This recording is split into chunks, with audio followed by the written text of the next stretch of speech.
Proyek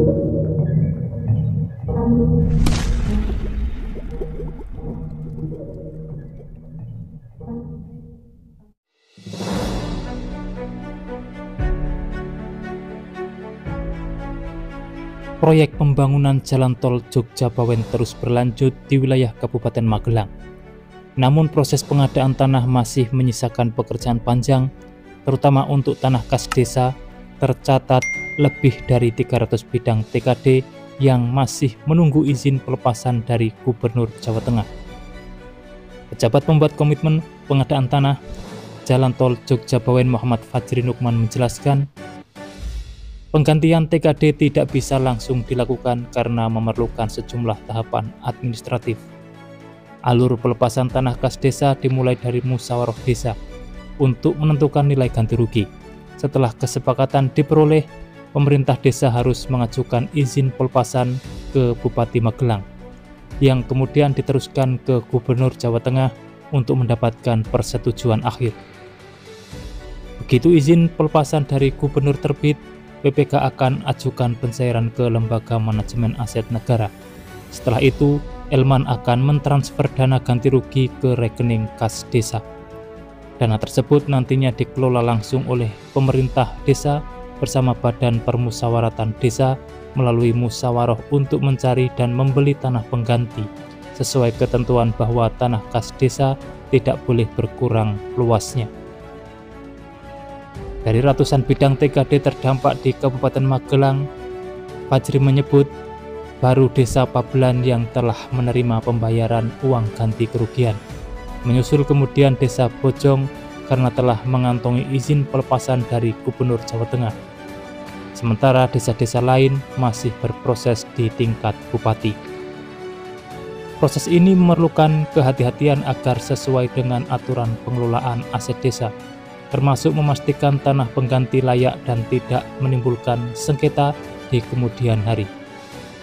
Sementara itu, Gubernur Jawa Tengah Ahmad Lutfi terus menegaskan komitmennya mempercepat pembangunan infrastruktur di wilayahnya. Salah satu proyek prioritas yang ditunggu masyarakat antara lain Jalan Tol Yogyakarta-Bawen yang digarap PT Jasa Marga Jogja-Bawen. Direktur Utama PT Jasa Marga Jogja-Bawen AJ Dwi Winarsa mengatakan, proyek tol sepanjang 75,12 km ini terdiri atas 6 seksi. Dari 6 seksi, seksi 1 sudah mencapai 83%, sedangkan seksi 6 sudah mencapai 74%. Keduanya ditargetkan rampung tahun depan. Menurutnya, untuk seksi 1 di daerah Jogja yang direncanakan selesai pada tahun depan dengan target sampai akhir 2025 adalah 87%. Sedangkan untuk seksi 6 di daerah Bawen sampai dengan Ambarawa target selesai juga di tahun depan. Untuk tahun ini rencananya akan selesai pada kemajuan 83%. Kedua seksi akan beroperasi di tahun depan. Saat ini, pekerjaan utama di seksi 1 meliputi timbunan sepanjang 4,4 km dan pekerjaan jembatan sepanjang 4,4 km di atas saluran Mataram.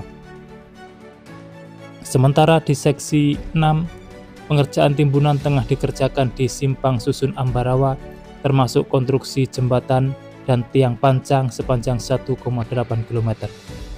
Tol yang membentang di antara dua provinsi ini sepanjang 8,80 km di daerah Istimewa Yogyakarta serta sepanjang 66,32 km di Jawa Tengah diharapkan menjadi jalur strategis yang memperlancar konektivitas wilayah Joglo Semarang.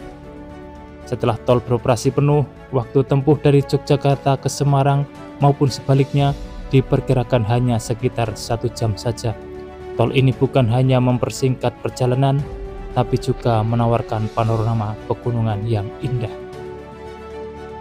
Demikian informasi yang dapat kami sampaikan untuk saat ini, semoga bermanfaat. Dan jangan lupa pantau terus channel ini untuk mendapatkan update informasi di setiap harinya. Terima kasih telah menonton dan saya pamit undur diri. Wassalamualaikum warahmatullahi wabarakatuh. Sampai bertemu di kabar menarik selanjutnya.